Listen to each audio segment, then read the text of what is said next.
Assalamualaikum warahmatullahi wabarakatuh. Halo teman-teman semua, nama saya Preti Indriani Susanti dengan 3 NIM akhir 084, kelas akuntansi syariah 4E Win Syed Ali Rahmatullah Tulungagung. Di sini saya akan menjelaskan sedikit materi mengenai akuntansi rahan atau gadai syariah sebagai tugas UAS Akuntansi Lembaga Keuangan Syariah dengan dosen pengampu Bapak Fathur Rahman Al-Banjari, SEME. Topik bahasan pada pertemuan kali ini yang pertama yaitu gambaran umum rahan atau gadai syariah, dan yang kedua contoh kasus akuntansi rahan beserta jurnalnya. Yang pertama, pengertian rahan atau gadai syariah. Apa sih rahan itu?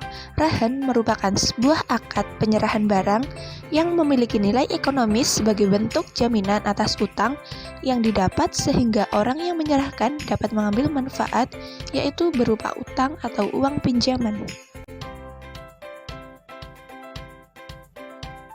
Yang kedua, dasar hukum rahan.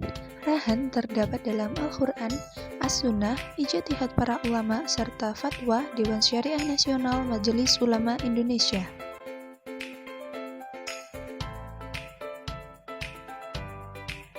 Selanjutnya, rukun-rukun rahan. Yang pertama ada rahin, orang yang menggadaikan; murtahin, orang yang menerima gadai; marhun, barang yang digadaikan; marhun bih, utang atau uang pinjaman; serta zigot atau ijab qabul. Langsung saja pada contoh kasusnya. Ibu Wulan ingin menggadaikan emas berat 25 gram dengan harga awal senilai Rp23.500.000 kepada Pegadaian Syariah Amanat. Pegadaian tersebut menaksir harga emas senilai Rp23 juta. Ibu Wulan ingin meminjam uang dalam jangka waktu 2 bulan. Persentase harga taksiran yang ditentukan oleh Pegadaian sebesar 90%, dengan biaya administrasi sebesar Rp25.000, biaya ujrah per unit sebesar Rp10.000, dan biaya sewa tempat barang gadai sebesar Rp90. Pembayaran biaya ujrah dilakukan setiap 10 hari sekali.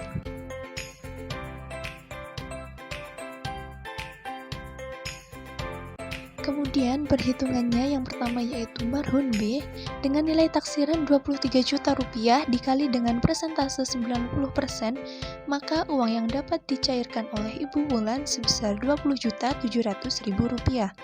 Biaya administrasi Rp25.000 dengan biaya ujrah dengan rumus biaya taksiran dibagi biaya ujrah per unit dikali dengan biaya sewa, hasilnya Rp207.000, sehingga biaya ujrah selama 2 bulan yaitu Rp207.000 dikali dengan jangka waktu pinjaman 60 hari dibagi dengan 10 hari menghasilkan Rp1.242.000.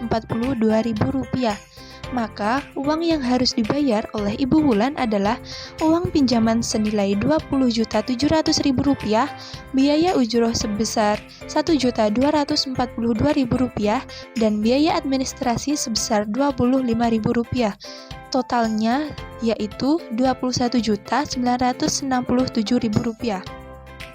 Jika Ibu Wulan menghendaki pembayaran melalui angsuran, maka angsuran yang dibayar per bulan selama 2 bulan yaitu Rp20.700.000 dibagi 2, hasilnya Rp10.350.000 per bulan.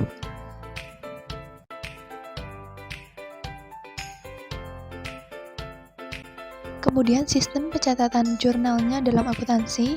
Pada pihak penerima gadai atau murtahin, yaitu Pegadaian Syariah Amanat, yang pertama saat menerima barang gadai, tidak ada jurnal dan hanya tanda bukti serah terima barang saja. Yang kedua, saat Pegadaian memberikan uang pinjaman kepada Ibu Wulan, jurnalnya piutang rahan pada kas senilai Rp20.700.000. Selanjutnya, saat Pegadaian menerima uang untuk biaya administrasi, jurnalnya kas pada pendapatan administrasi senilai Rp25.000. Dan saat Pegadaian menerima uang ujroh atau biaya pemeliharaan dan penyimpanan, jurnalnya kas pada pendapatan ujroh senilai Rp1.242.000.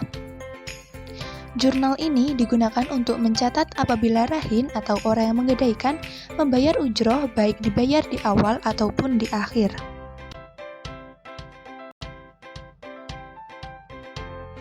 Yang selanjutnya, saat Pegadaian mengeluarkan biaya untuk pemeliharaan dan penyimpanan, jurnalnya beban ujroh pada kas senilai Rp1.242.000.